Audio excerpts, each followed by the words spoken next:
Hi, this is Brass Check, and today we're talking with Erin Marie Olszewski. Welcome, Erin. Thank you so much for having me. It's good to be here. Erin is both a veteran and a nurse, and normally our society likes to honor veterans and honor nurses and call them heroes, except when they have something to say that authorities don't want to hear. So today we have someone I consider a hero, and some of you may already know her from some of the videos that she's appeared on, and we're going to get into some technical details that might help illuminate some of the important information that she's been sharing. Before we go any further, for people that don't know you, you are an Army vet. Yes, yes. You started when you were 17? Yeah, so I signed when I was 17. I guess I've always been kind of a rebel.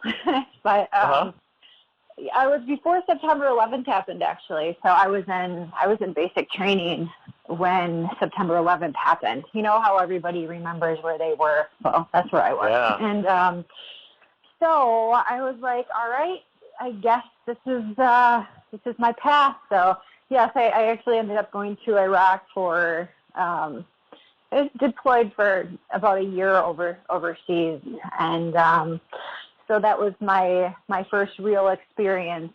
As I was 18 years old when I was over there and got back right around age, a couple of years. So you were part of the earlier wave over there. Yeah, actually, I was the first wave. Mm-hmm. So wow. We were we went up in country, and actually my team was one of the teams out there that took down the Saddam statue, and so I was the first one into country with the Marines and 82nd Airborne. Wow. Yeah. Wow. Yeah. And then it's a crazy story. It's quite a life already at 18. And then you retired from the military. Did you get your nursing training in the Army or afterwards? Yeah, I didn't retire. I served my years and then I got out. So I think that's one of the words that was kind of misconstrued, I guess, in the video. So, but I did my time and then I got out, and that's when I went into nursing school. So I didn't feel like that was the life for me in the Army any longer.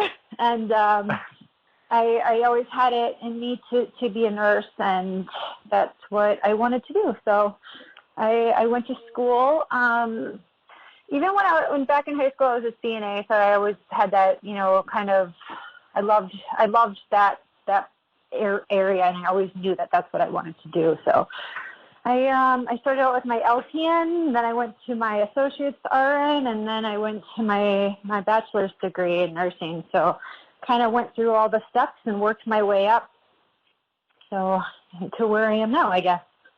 Gotcha. Yeah, I guess when people say retired military, that implies 20 years and in a whole process, and you did your time, as you say. And I think anybody that was part of the first wave of the Iraq thing, they did enough. You don't need to do more than that. That's plenty of service. And then you got educated as a nurse. And we can say you live in Florida? Yeah. Floridian? Yep. Okay. All right, so oh, sorry. Go I ahead. didn't mean to interrupt you. No, go ahead. I'm actually from Wisconsin, so okay. I'm a transplant. So but I do live here now, and I've lived here for a while. So but I'm a Midwesterner at heart. Gotcha. And raised in Wisconsin. Yeah. Let's address a big issue right away, and then we're going to get into the details, which is you have the unique experience of being a nurse in COVID situations in a Florida hospital and being a nurse in COVID situations later in a New York City hospital. So for people that don't know your story, in the broad strokes, tell us the difference. We'll get into the details, the technical details later, but the number of people that died, percentage, survival rate, those kinds of things. Yeah. So when this pandemic hit, of course, everybody is preparing, and I'm talking, hospitals, people, like everybody didn't know what to expect, and the whole time our eyes are kind of on New York because they were essentially the epicenter of this, and where I am located, my hospital, we were actually being furloughed. We didn't have anything to do. There was nobody, it was not busy, and nobody could figure it out. So we ended up cross-training around the hospital. So different, I was cross-training all over on different floors. So when this wave hit, we would be able to, do any job needed. So when I got an offer to go to New York to help, I asked my employer if that would be okay, because there wasn't really anything to do. Waited it out enough that I didn't think that wave was going to hit us, which it actually never did hit. And so that's when she okayed it, like, yeah, go. And so that's what I did. Hopped on a plane and headed out to the pandemic epicenter, and I was ready to help, and I was ready to figure out what was going on too. Gotcha. And again, you're somebody that lived in an active combat zone. You're not somebody who's never seen difficulties. You know how hairy things can get. So you were mentally prepared. It was very eerily similar to going into a war zone, getting off that plane. And it was interesting because, in a war zone, when you get off the plane, you immediately get to work, right? I mean, when we landed in Kuwait, that's where we went up from, we're ready to go. Like, mop gear, we're ready, we're going up. When I landed in New York, we taxied over to a 4-star hotel in Times Square, and we sat around waiting for an assignment for 3 days. So that was one of my first red flags. Like, why, if this is a pandemic and you need nurses so bad, well, why am I not in a hospital already? That was one of those things that kind of, I was, and even like my family and my coworkers, I would be like, we're just sitting here and we're getting paid a lot of money to sit here. The travel agency that I went through was funded through FEMA. And so that's quite a bit of money. We were making $10,000 a week while we were there, which is unheard of. I mean, it is a lot of money. And if I'm not being utilized, I feel like that's such a waste. And, wow. A lot of people don't know that part of my story, but it is an interesting aspect, because there were nurses that were there prior to me getting there that sat for 18 days. So why were these resources not being utilized? That's what I want to know. And this was handled by FEMA. They were the ones writing the paychecks? FEMA was funding it, but it was the hospitals themselves that were, supposed to be getting, the nurses put into the hospitals. But the whole entire thing, this is why the whole entire system essentially ended up killing a lot of people, is because of the mismanagement.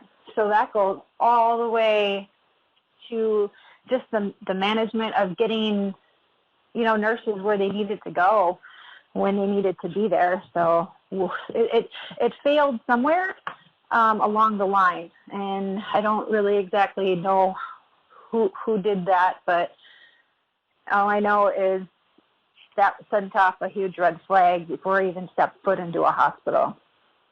Now, you had mentioned in a previous interview that in Florida there were COVID cases. There were people that came in the door with the problem, and they had a good survival rate. Do I have that correct? Yeah, absolutely. So I was working in the emergency room while we were, waiting for the wave. And there would be people that came to the emergency room and with a positive COVID. The difference between how we treated them and how they treated them over in New York is very different. We used the hydroxychloroquine and zinc protocol. That's what people were prescribed. If they were asymptomatic, they were sent home and quarantined. If they were admitted, the very, very, very, very last treatment was a vent. That was very unheard of. By the time I left, we hadn't vented anybody. I think they may have put one person on a vent, and that man went home, and he's alive. So, as a last resort, we used ventilators. When I got to New York, very different situation. The hydroxychloroquine was banned for off-label use. If doctors did try to prescribe it, they would likely lose their license and lose their job. And their first line of defense was the ventilators there. So very different treatments and two different places with very different outcomes. Let's talk about some just sort of nuts and bolts stuff that people need to wrap their mind around. So when you're in a hospital, there's a lot of different players. There's the doctors, there's the nurses, there's the techs, who are very important people. There's the orderlies, the people that do the cleaning and just, handle all the really, important, very important stuff, And it's every person is important in that team. It's not that one, without orderlies, you can't have a hospital. Right? It would fall into chaos, like within a few hours, right? So there's a lot of people doing a lot of important work. But the pecking order, understandably so, is doctors on top issuing the orders and nurses supporting the doctor's efforts. And, of course, then the orderlies doing their thing and then techs doing their thing. But there is one wrinkle to this, which is that as a nurse, you have a license, and you are sworn to certain ethical standards. Can you talk a little bit about the ethical training and the ethical responsibilities that nurses have that people may not be aware of? Well, our code is we're essentially the patient's advocates. So if we see something unethical or without integrity or something that's going to harm a patient, we have our duty to report this. We are considered mandatory reporters. And the problem with what happened in New York is that it was essentially a liability-free environment. That was an order it was the executive order under Cuomo. Blanket liability-free environment. So when that occurred, everything kind of went out the window and people were doing whatever they wanted to do. And you mentioned the pecking order. So above the doctors, and I think this is where it starts, this is where the problem started, is you have the governor giving the orders to the administration.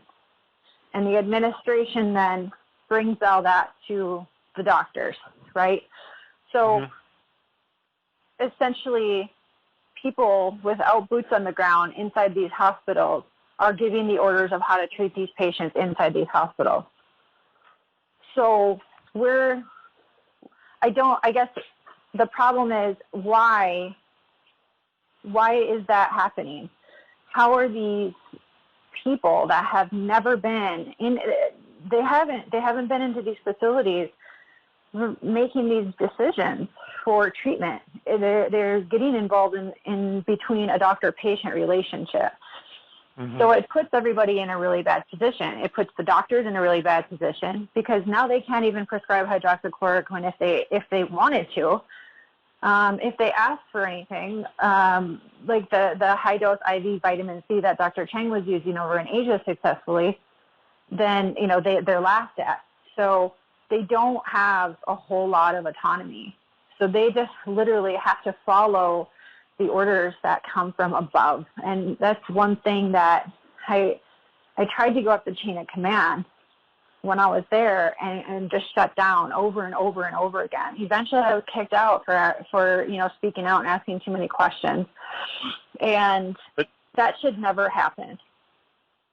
And I want to stress to everybody, it is a nurse's job to speak up because mistakes get made. Sometimes you have to tell a doctor, "Oh, doctor, this patient was already receiving insulin. I'm just making something up, but don't give him another shot of it because you'll kill him." And the doctor should listen and say, "Oh, goodness, thank you for catching that." But in the environment, it sounds like the environment that was created, and this is very important what you're saying, it was the governor of New York who became the medical dictator of New York City hospitals, I guess New York State hospitals, and he decreed what was permissible and what was not permissible. And we all know he screamed for ventilators, right? He wanted 30,000 ventilators, and if he didn't get them, there was going to be a catastrophe. And the administrators of the hospitals just fell into line. Yeah. And I'm wondering, and you probably don't know the answer to this, I don't know it, maybe we've got a really smart listener who knows, do hospital administrators ever take an oath to protect patients? I have a feeling they don't. I have a gut feeling that they're just administrators and they don't have such an oath, but I could be wrong. I don't think that there's an oath. They probably sign, some sort of code of conduct with the hospital when they, take that position, to protect and serve their patients. So that's an interesting thing that no one's brought that up yet. But it would be good to find that out. Because we know doctors have an oath, we know nurses have an oath. These very and as somebody that works in a hospital, the hospital administrator is kind of God. Am I stretching things a little bit there? And when I'm talking about how things actually run? No, not at all. Yeah, in the sense of if the hospital administrator says stand on your head, and you better stand on your head or you're going to lose your job or you're going to get written up or something bad might happen to your career. So the hospital administrators are a very, very important bunch. And so the orders clearly were coming from the hospital administrators who were getting it from the governor's office, who was getting it from where. I did a little bit of research. It didn't require me to be Einstein. The guy that's the head of public health and who was advising Cuomo, he doesn't have a public health degree. He's not an infectious disease guy. He's a anesthesiologist who specializes in pediatric cardiology, which is great. But it really doesn't prepare one for the job at hand, which I want to bring this point up too. It's not like nurses and doctors are interchangeable. Just because somebody has an MD doesn't mean they're prepared to deal with every medical situation. If anybody doubts that, next time you need open heart surgery, call your podiatrist up and see if he can give you a deal on open heart surgery. So there is specialty within the medical world, right? Yes, of course, definitely. So you're going to want, in an emergency situation with a pandemic, with people coming in with an infectious disease, you're going to want a staff of doctors and nurses and techs who have the correct skills for the thing they're about to face. And this, even though this was an emergency and it was a surprise and we didn't know a whole lot, we did know it was a respiratory disease. That was known. We did know it was infectious. So a lot of things were known. So that should have informed the people that were doing the planning of what kind of doctors do we need, what kind of nurses do we need, what kind of techs do we need. So tell me your experience of the personnel that you encountered when you were in the New York City hospital working, their backgrounds. We won't even talk about their competence or their ethics, but just what was their skill set? That's a really good point. I'm gonna move back and then I'll get to that question. Because you brought up how Cuomo ordered the 30,000 vents, like back in March. So, one, how did he know that we were going to need 30,000 vents? Two, when he ordered those, why didn't he think to order people to run them to? Mm-hmm. That was one of the things that was another part of this wheel that is broken. He didn't think that, we're going to need respiratory therapists who usually run vents. Even when you're an ICU nurse, most ICU nurses don't even touch vents ever. Like we don't mess with the vents. The doctors mess with them, and the respiratory therapist, change the settings in that. Like it's not, we can manage the patient. We can manage, we watch the patient, monitor the patient, keep an eye on the actual patient. They keep an eye on the ventilator. So they could have brought in respiratory therapists from all around the world, if this was the case, or they could have, they didn't. We had one respiratory therapist per shift, per all these floors, maybe two, running around frantically. I mean, these respiratory therapists that they brought in weren't even charting anything because they were so busy. And that right there. So, I'm sorry to interrupt. So there was a shortage of respiratory therapists, and these people are highly trained, right? This is not like a weekend seminar that they go to, right? This is like a serious profession. Can even though you're not a respiratory therapist, you've worked with them and Right. you probably chatted with them. Do you know offhand what's involved in their education? And I imagine this is a serious training that they receive at some point in their careers, and then they, of course, get better and better at it as time goes on. Yeah, I mean, this is what they do. They work with ventilators. They work with patients breathing. They understand all the lab work and everything that goes into like monitoring these patients. They have I'm not exactly sure of the amount of schooling, but it's not an easy profession. It takes a lot of, it's not something that you can just walk into and then walk out the door and you have a degree. Like this is, right up there with nursing, right up there with a doctorate degree, and a lot of them were very highly trained. So that was another reason, why these patients died too. It was just the wrong staff. The staffing agency that I went with pretty much took every single nurse. If you had a nursing degree, you could come on in. So there was literally school nurses put into an ICU floor. School nurses. They could. Everybody has a specialty, and just because you're a nurse doesn't mean that you know how to do the job of. We have specialties. That's why we're, sure. It's not just you just get a degree and you know how to do everything. Sure, we're generally trained when we graduate. We're generally trained in every single area. But when you graduate, you go into like a specialty, and you really know that. And they should have brought in ICU nurses and respiratory therapists, emergency room nurses. But I get in a pandemic, they want to get everybody and everybody. So another problem with that is even they asked what your specialty was, but that didn't mean you were going to be put in that area. So even when we were there and they knew our specialties, they still didn't divide us. So there was other floor nurses that have never worked in an ICU emergency room, put into ICU, given 3 or 4 patients, and they were told to just figure it out.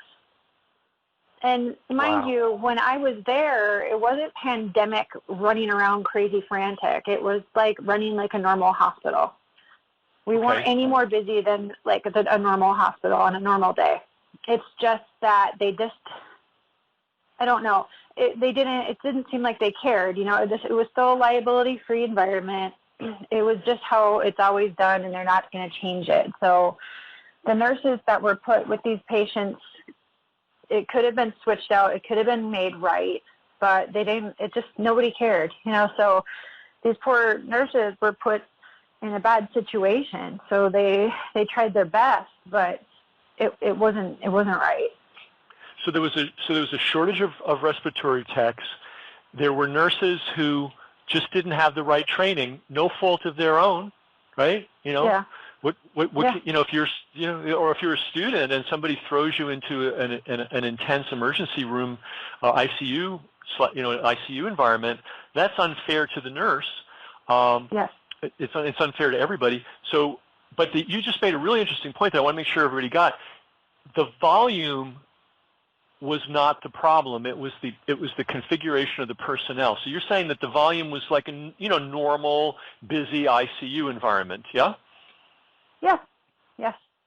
And so, but the franticness came from the fact that, number one, you had a shortage of trained techs, which is disastrous. And we're going to get into the details of what it means to be on a mechanical ventilator, because I think people don't understand. They hear the word vent and they're kind of like, okay, I guess it's a medical thing, whatever. Erin and I are going to get into what that means. It's not exactly rocket science, but it's pretty darn close, and it's a very talk about intrusive medical practice. I mean, it's an intense thing, and with Cuomo sort of say, I need vents. Well, do you know what a vent is? Do you know what it means to intubate somebody? So we're going to get into that. So I guess the reason I'm going off on that is when you have a shortage of respiratory techs, that's like not having a guy to drive the bus. It's like, hey, we're going to put a bunch of people on a bus. We're going to just put a brick on the accelerator, and we don't have a driver, or we're going to have a guy drive 5 buses simultaneously and hope it works out. It's not going to work out. People are going to die, right? Or am I exaggerating? No, I use a similar analogy when I was talking to somebody else that, here's a car, and I realize you're only 12 years old, but you're going to just have to figure that out. And then everybody does it. It's just, it doesn't make sense. And you don't have to be a rocket scientist to know that if you're going to order 30,000 vents, you should probably also make sure that you have people to run them. People have literally lost their lives because of this. And gotcha.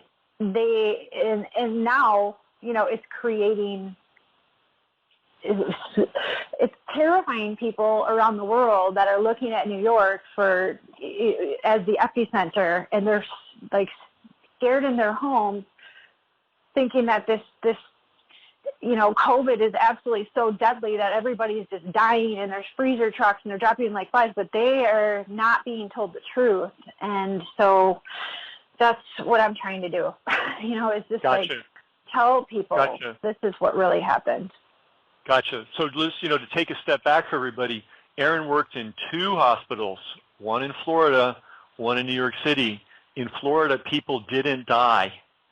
In New York, the vast majority died, and we're beginning to get a picture of why. A shortage of respiratory techs, not the right mix of personnel, because nursing is, like everything else in this world, is a specialty. And if somebody doesn't have ICU experience, putting them in an ICU is not a good thing. And I think of all the nurses and even the techs, and probably some of the doctors who must have been traumatized by being in this situation. You're in a no-win situation where people are unnecessarily dying, and you're there trying to hold the thing together, and there is no really way to hold it together because the whole thing's configured incorrectly. But let's talk about some of the specifics now of how this works. So let's talk about patient intake. You talked in another interview about the strange, or it seems strange to me, methodology by which patients were admitted and identified as being COVID or non-COVID, and then how they were treated and how they were moved around. Can you talk a little bit about, from the point of view of a person coming in off the street with symptoms, what did they experience, how were they herded around, and then what happened to them in the New York City hospital? So this is another spot where things went wrong. So I'm just going to kind of compare my hospital to how these people were admitted in New York. We worked with the individual in Florida, so we would look at the big picture. Could this be COVID? Possibly. Could this be anxiety because you're terrified because everybody's dying and you're scared now you have it, most likely. We would test them for the flu first, get that result back, and if they were negative, then we would test them for COVID. So we didn't jump right to COVID. In New York, everybody was potentially COVID. They didn't look at anything else. You could come in for there was a stroke. Sure, we know COVID may have caused stroke symptoms, but you don't get to treat it like that until you can rule it out, right? And or anything. They would just, everybody was a COVID patient. Everybody was another dollar sign, essentially. And so a person could come in having a panic attack, and that's probably COVID in their mind. So they would be admitted as a COVID rule out. They would take a test, which had a 5 to 10 day turnaround, even though there was a rapid result test available that they didn't use, which is another reason things went wrong. And then they'd be admitted to a floor, and on that floor were other COVID positive patients. So if they didn't have COVID, then the likelihood of them now getting it from being admitted to a COVID floor were pretty much, it was likely that they were going to get it, and most of the time they did. Well, if this is infectious as they say it is, then if you put a non-infected person in a ward with a bunch of infected people, you're inviting that person to get infected, right? I mean, it's just common. But that's how they did it. So in Florida, when somebody came in, they would say, "Well, let's find out what this isn't. It's not the flu because we just gave a flu test. It's not this. It's not that." And that's normal medical practice. You don't just, everybody that walks in, they have the disease of the day. That's not the way medicine works. Right. But in New York City, that's how it worked. They went straight to the COVID suspicion. Yeah, yep. It was just kind of the way of life there. And everybody thought it was normal because that's what they've always done, and nobody really wanted to hear anything else. So when you say it was essentially... That's what they always did in that context. That wasn't the way they always practiced medicine. Well, during the pandemic, I should rephrase that. So like when this all first started happening, it just turned into everybody pretty much probably has it. So the laws of normal medicine and normal common sense were just thrown out the window. If you walked in the door of a hospital with virtually any complaint, you were a COVID suspect. Yes. And they tested you, and you point out that instead of doing the rapid test, they did the multi-day test, and that if they decided to keep the person, they put them in a ward with people that they knew were active COVID patients, whether they knew the person had COVID or not. Yes. What determined whether a person stayed in the hospital? Because I know a lot of places would treat people and send them home and ask them to self-quarantine. Were they basically taking everybody that walked in off the street and putting them in a hospital bed? I wasn't in the emergency room there, so I don't know exactly how the admitting process worked. But I was on the floors, and I can tell you that the minute that an ICU bed was available, there was already a patient in there on the same vent that the deceased patient just got off of. So it was essentially an assembly line to a body bag. So wow. It just worked. It worked that way. So I can't tell you honestly from my perspective how people were admitted, but I do know that many people were admitted to these floors that didn't need to be admitted at all. And I realize you won't have a hard number here. Maybe I'm just asking for an impression. What percentage of the people that ended up in a ward ended up on a vent? They pretty much turned. I've only been in the ICU, Gotcha. so everybody was on a vent. my friends that worked there, my fellow, I guess, travel nurses that were on a non-ICU unit would be transferring many of their patients to the ICU unit. So that's hard. That's hard to pinpoint because most people that I saw were, either not, going to be on a vent soon or already on a vent. So there was a man that, they would admit to the unit knowing that they were going to put him on a vent when they didn't need to. It was very strange. It was a very strange practice, and I really don't have a lot of answers because none of it really makes sense. And they basically, as soon as the vent opened up, they had another person on it right away. Yeah. A vent never rested. Okay. When people were put on the wards in sort of a holding pattern, were they made to wear masks? Do you know? I don't know. You may not know. And you know what? I think in their room, no. Okay. I never saw. I would see some people, not everybody, so it wasn't consistent. Gotcha. Okay. The reason I bring it up, and it's becoming clear that mask wearing alone can create hypoxia. And I'm wondering how many people went to the hospital with some other type of problem that had a mask put on them, that after several hours, when they did their oxygen saturation test, discovered, oh, this person's, got a bad number, let's vent them. Now you told but that's just a speculation on my part. Now you talked about a guy that appeared to have nothing more than an anxiety attack. And this is a really hard story to hear, but people need to hear it to understand the kinds of things that were going on. So can you tell a little bit about that story? Yeah.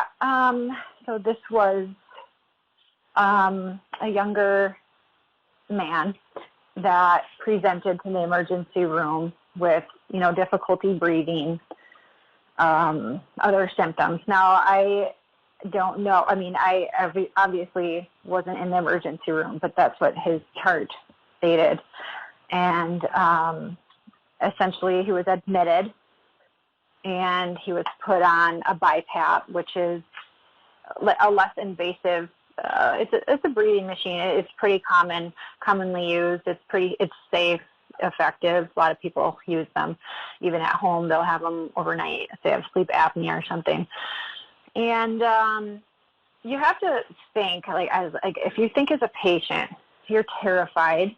You're going into this hospital that has been all over national news with freezer trucks of bodies in the back, and you're going in there with symptoms of difficulty breathing, etc.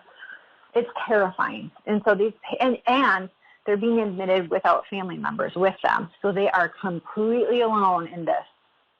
And they get admitted to these rooms. Everybody is dressed in head to toe PPE. So you can't really tell who anybody is. They're walking around. Everybody looks scary. It's not a good look. Everybody's, you can see people's eyes. That's it. You can't hear them. And you're this patient that they're taking care of. So you're coming in the room and you're losing that connection, because you look terrifying. These patients are terrified. So these machines are very uncomfortable on people's faces. So it causes even more anxiety, because now they can't even really talk because they have a breathing machine on their face. So their anxiety is going up. They're getting really uncomfortable.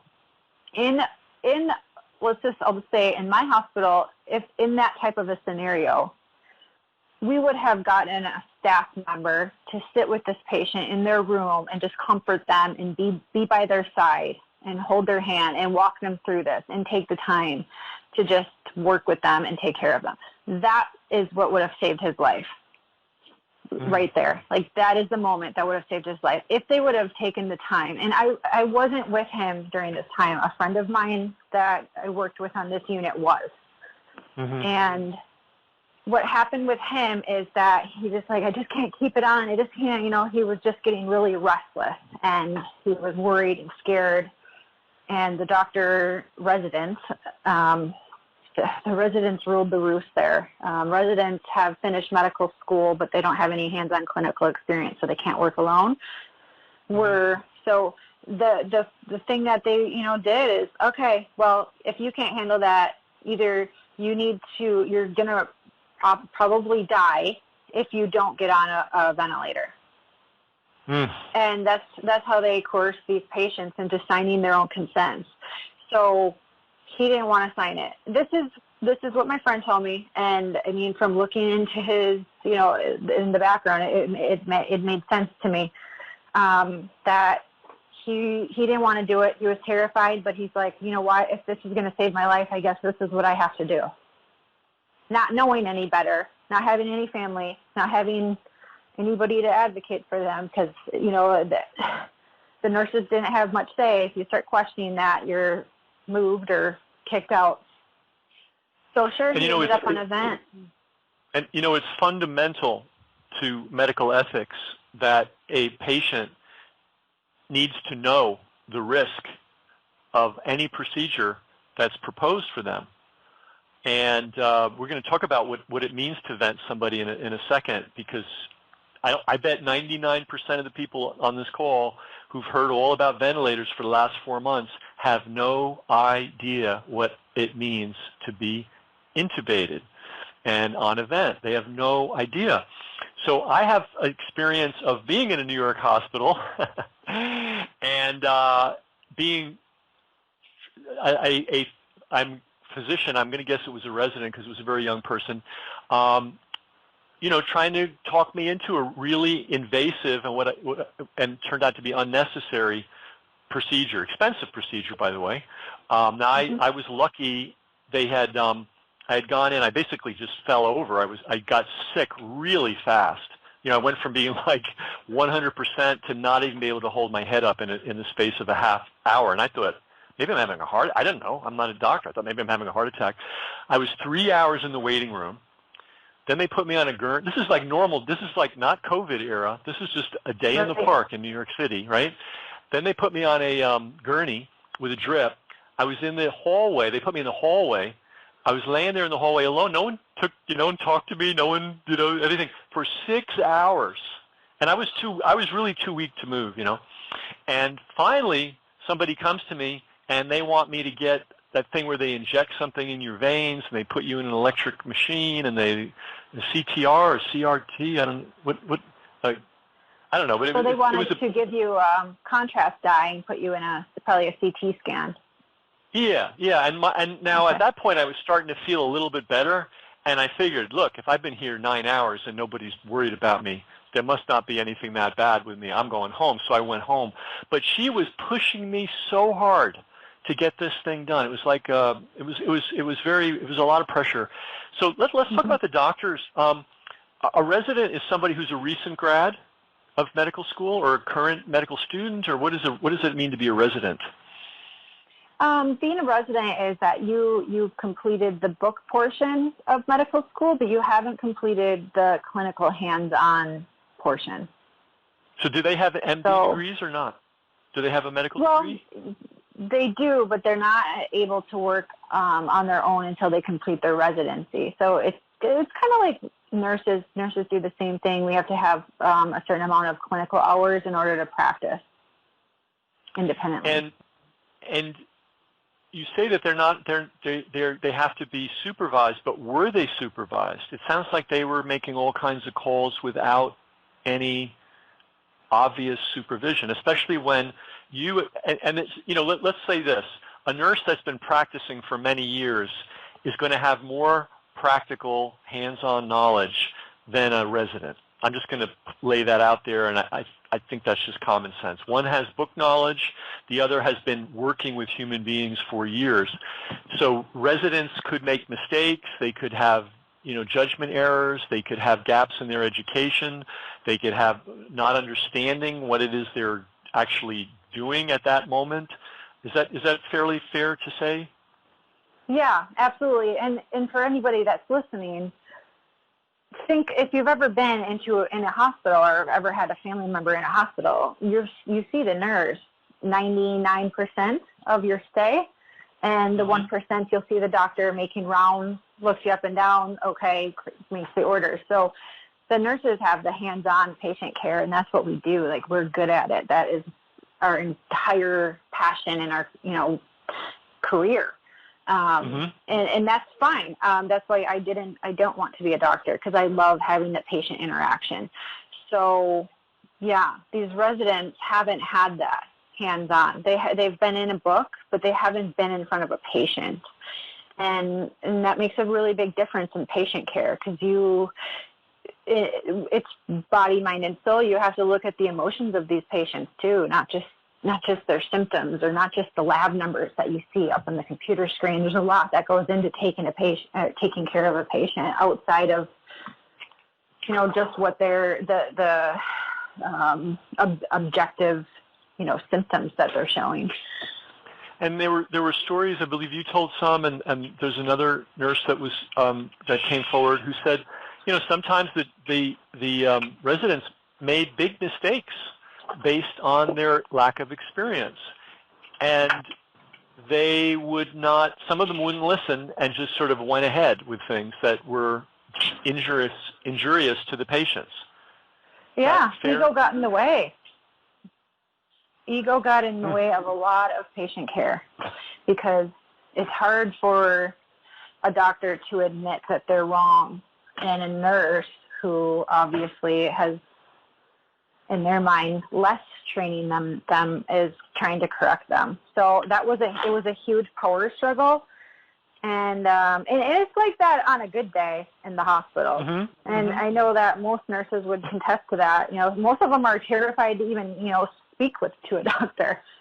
So it's that type of an environment, the hierarchy, and it's costing patients their lives and their health. And this is outside of the pandemic too. So we really need to, as a society, look at our healthcare and how it's set up and reform it, so it's working for the people instead of working against them. Gotcha. And as you pointed out earlier in the call, this was decreed a liability-free zone, so there was even less supervision. And were these residents supervised? I mean, was anybody watching the residents or directing the residents or giving, from a higher level saying, hey, guy, you got to be careful with that? Or were they just cut loose It depended on the attending. The attending is who was in charge of the residents and the fellows. So it depended on who the attending was. I had a couple of attendings I never even saw. I had no idea who they were because they never came into the unit. But the residents ruled the roost in some of the ICU units that I worked in. And then there were others that were really good. They were, rounding with the residents. They were teaching them. They were training them. They were teaching me some things. So it can't put a blanket statement that every single resident and every single attending and every single fellow or nurse was bad. But essentially, they were outnumbered. So let's say you have a really good resident and a really good attending doctor on day shift, and then those guys go home, and a new round of residents and attendings take over and just ruin it. So you get back in the morning, and now your patient is probably not going to make it because it was just poor care given. So, that caused a lot of problems. And then there was really no consistency. So the residents and the attendings went around in groups. And the group would stay for a week and be taking care of these patients. And then they'd go to a new unit, and we get a brand new set of residents and attendings taking care of. There was just no consistency in care. And that's huge. The continuity of care for patients, to have I would stay with most of my patients every single day. I knew them, inside and out. I knew everything about them. I knew that where they were from. I mean, when you're taking care of a patient, you get to know them. Even if they're on a vent, I would be talking to their families on the FaceTime. I would be doing the best I could. But these residents didn't have that same experience. They were moved around, switched around so often that there was really no way to be able to keep up with the progress these patients were making along the way. That's incredible. So how long would a resident stay in a given scenario? A week? 2 weeks? Yeah, usually a week, and then they would go to a different floor.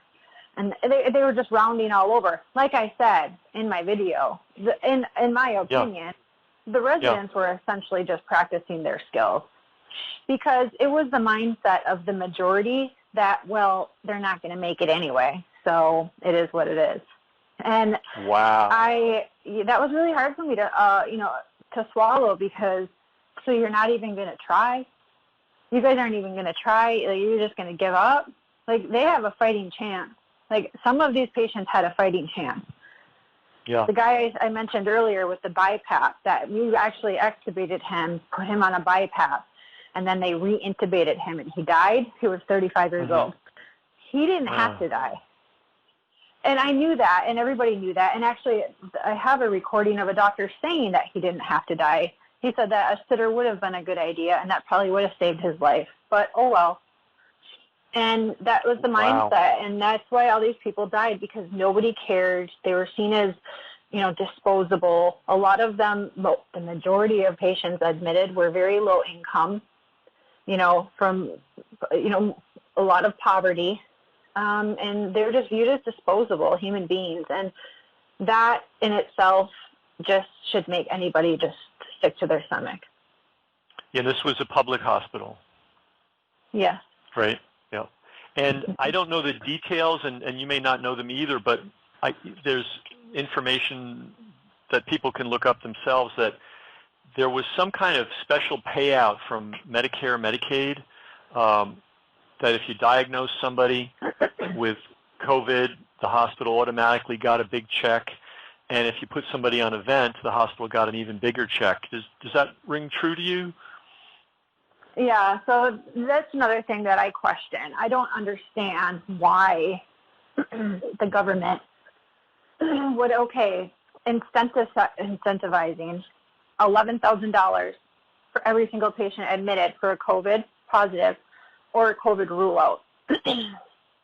What's a rule out, by the way? What does it mean to rule out, a COVID rule out? Those are those patients that they would test in the emergency room and would be awaiting their results. So they still got paid for them to admit them. So even they call it a rule out, but that in normal English we would think, oh, we've ruled it out. He doesn't have COVID, but it meant something else in this weird world. Oh, yeah, awaiting results essentially. So and they still get paid as if it were a COVID patient? Yeah. As far as I know. I'm 99.9% sure, because that entire hospital turned into a COVID hospital. They made the whole hospital COVID. And so that meant either COVID positive or COVID rule outs. So you got to, pretty much everybody is a COVID rule out, And, and to get more money, if you vented them, then you get another $39,000. And in a poor hospital that needs money, and these people are from low-income population, and there's no family in these rooms, the likelihood of going on a vent is pretty high. Wow. Because a lot of money is involved. And like I said, the vents never rested. So once that patient, died, there would be a new patient on that same vent within minutes. Hey, we've been talking an hour, and I want to be respectful of your time and your emotional state, because this is heavy stuff to be talking about. Can you go a little longer, and let's talk about what does it mean when you intubate somebody, and what does it mean when somebody's on a vent? Because I have a feeling 99.9% of our listeners who've heard this thing, vents, have no idea what that means. Would you mind talking about that? Yeah, that's fine. So So when you're put on a ventilator, you are essentially giving the machine permission to breathe for you. And in order to do that, you have to be paralyzed, so you can't move. And you also have to be sedated, so you don't wake up. It's essentially a medical-induced coma. You can kind of compare it to being under general anesthesia while in surgery. Okay.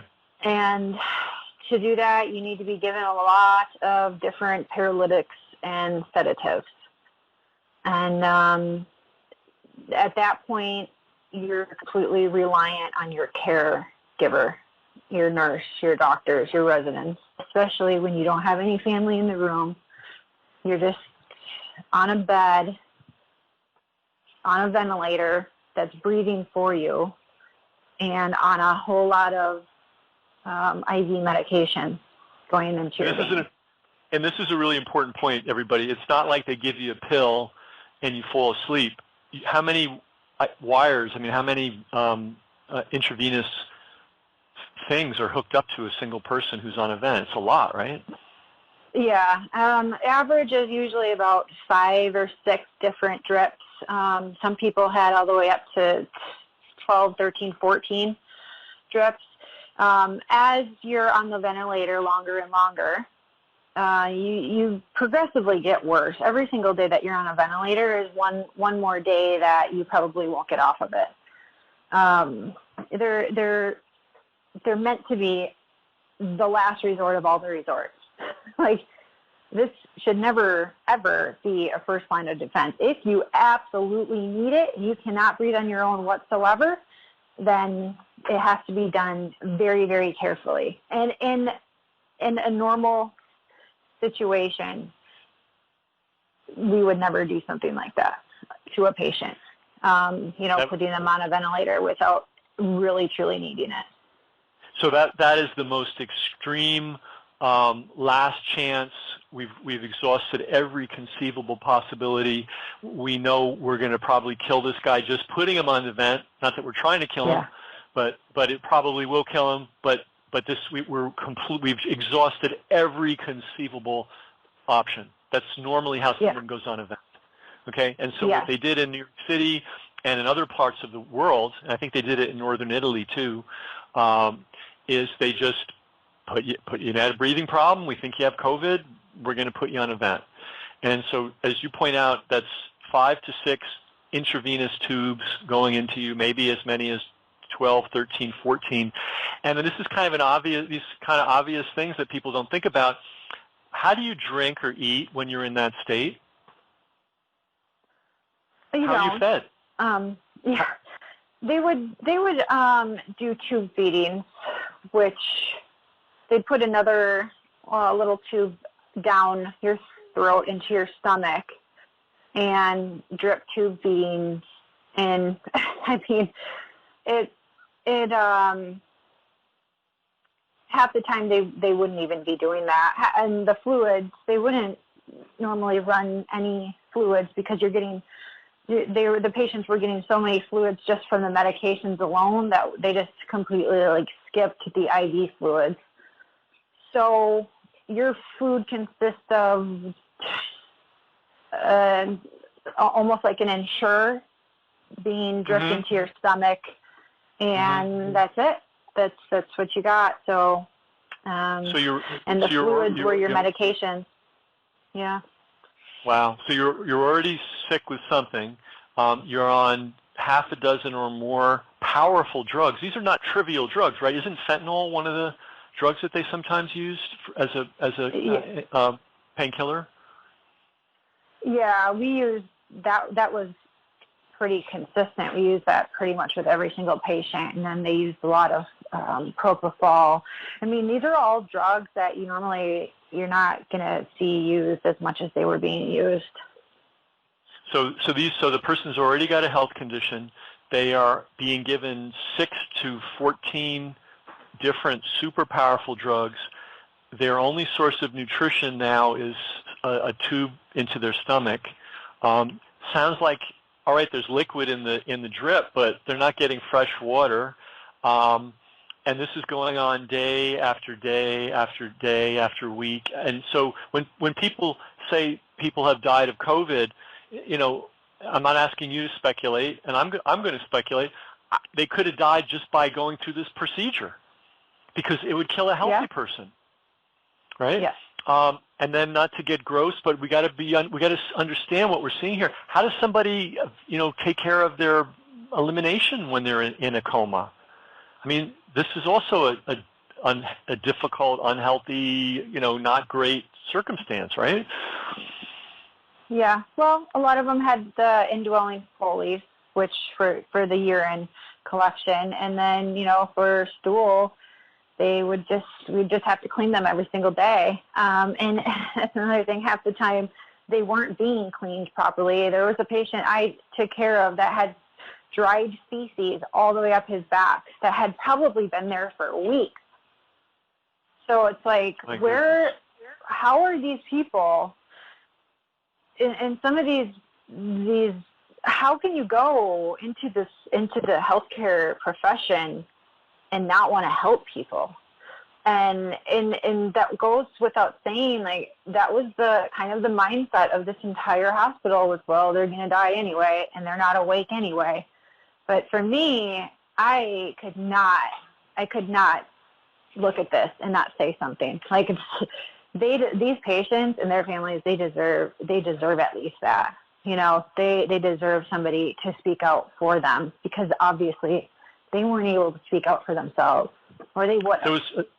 There was another nurse, I think one of your colleagues, someone that you know now, and she said that she'd come to work and be sent to care for patients, and when she went to their rooms, they'd been dead for hours. Yeah, Nicole Sirotech. She lives in Nevada. Yeah, we connected after my video went out. I ended up calling her. I had seen her video while I was still in New York, and I was so thankful.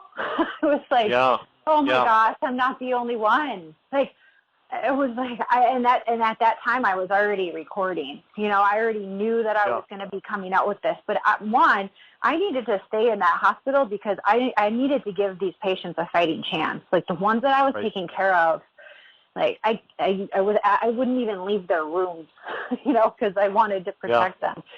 But when I got kicked out, I'm like, all right, this is it. I reached out to Nicole, and it was nice. There's a lot of us, actually. There's quite a few nurses and especially respiratory therapists that have contacted me. They're not ready to speak out publicly, but just wait, because there's going to be a lot of us coming forward, and hopefully, with that video I opened the gate, so people don't have to be afraid. And I don't want any, and nobody should be afraid to be able to tell the truth and just get it off your chest, because a lot of people are living with what they saw. We saw some awful things, and just to keep that inside and not say anything is traumatic, so. Absolutely. And it's a true, this phrase is used all the time, thank you for your service, and it's just a throwaway thing people say. But, one of the hardest things is to speak out in an environment like this. And we know it's hard because not many people have done it yet. You and Nicole are among the very, very, very few. And it's so essential. You know it, and I hope our listeners get this, and listeners, if not, thousands of nurses and techs and physicians experience stuff like this, and only a tiny handful have had the courage to step up and put it on the line. And this puts you and Nicole and others at risk.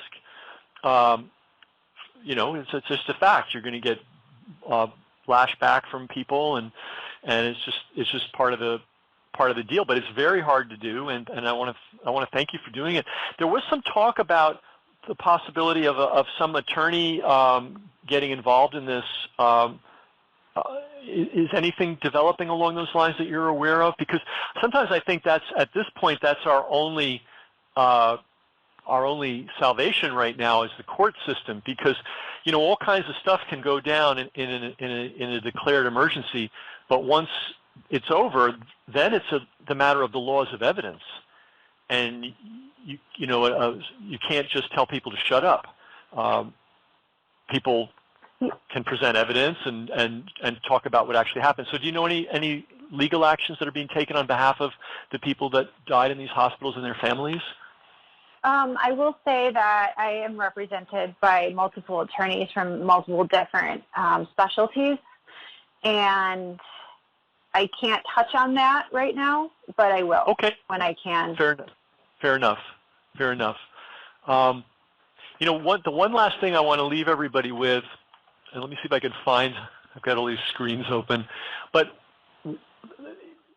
across the country, the percentage of deaths in the states that reported very highly skewed to nursing homes and other institutions where people are, they're stuck in one place. They have a medical problem of some kind, extended care, those kinds of places. And, some states mentioned 30%, others mentioned 40%. I think there are some as 50% or more. And what's so strange is New York City, at least to the recent numbers that I saw, is very low percentage-wise, even though the governor in New York State basically commanded the nursing homes to take actively infectious COVID patients, which was, insane. Yeah.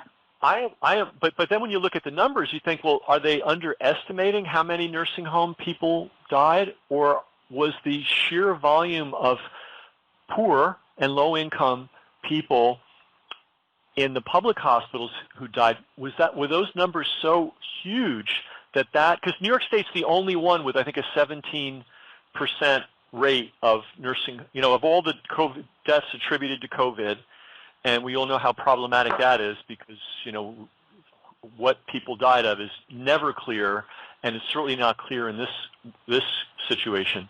But let's say those numbers are true. One state says 30%, another state says 40%, another state says over 50%, and then New York comes in with, well, only 17% of our deaths were nursing homes, and that makes me wonder, well, did the bulk of the rest of the deaths come through hospitals like the one you worked at? I don't know. This is now we're in a speculative area. I don't have the answer, but I just look at that number, and New York completely stands out like a sore thumb. They have a very low reported percentage of nursing home deaths, which means a very high percentage of other kinds of deaths. And I think the story that you're telling, based on what you witnessed, indicates that there was a whole lot of dying taking place in some New York City hospitals. And then to bring this full circle, something that you said that's so important, and maybe we'll end on this, is that the rest of the country has been looking at the New York experience and thinking that is the indicator of what the rest of the country can expect in terms of death and death rates and number of people dying from COVID. And it's so important that we heard Erin's story because we now know what was going on in some of these hospitals. It wasn't the best of care. People were put on vents too quickly. They didn't receive decent care in many cases. So that's some things for everybody to chew on. But people shouldn't look at New York City and say, well, that's coming to our town or our city. That's how it's going to be in our city. I live in Erin. I live in the countryside. I looked it up. We have 99 people per square mile. Wow. And I see people walking down a country road. There's no other human being around for miles, and they're wearing a mask. And I want to cry. I'm like, what? Didn't anybody educate you about this? They deserve to know the truth, so they don't have to live in fear. And there's mottos. We're in this together, and we can do it. We can get through it together. Like, why isn't anybody talking about this? A few people are, but I can't get a lot of news stations to even discuss this. And I think it's honestly, they just don't want to be wrong. and it doesn't fit the narrative. And it's unfair to the public to not be able to have both sides of this story and have to change their entire lives and have to lose, businesses that they built up their entire lives for. Not only did this affect, patients in these hospitals that died, it's affecting everybody at home too. Depression is huge. There's an increase in suicide. There's an increase in anxiety and, people being locked in their homes for months. It's not fair. It's not a way to live. And it's changing everything. Are our kids going to be forced to wear masks at school now? And all of these numbers are being attributed to the New York numbers, and the New York numbers aren't what they seem. Excellent. Well, thank you so much for what you've done to step forward. This is, guys, if you've never been a whistleblower, it's one of the hardest things on earth. It's almost easier to be in combat because, everybody's patting you on the back, and no one's going to question what you were doing. You had to do what you had to do, and you did it. And but to stand up and say, okay, well, I was in this situation, wherever it is, whether it's on a hospital or any place, and say things went wrong. With everybody telling you, shut up, don't talk about it, we don't want to hear about it. It's a very hard psychological stance to take. And you know what? Our society, our country, our communities, our children, our future, we can't have one without people willing to call things as they are. So, Erin, thank you a million for this, and we appreciate your time. Yeah, I appreciate you listening, and I appreciate your time, and I appreciate everything you're doing too to get the truth out to people and let them decide on their own what they think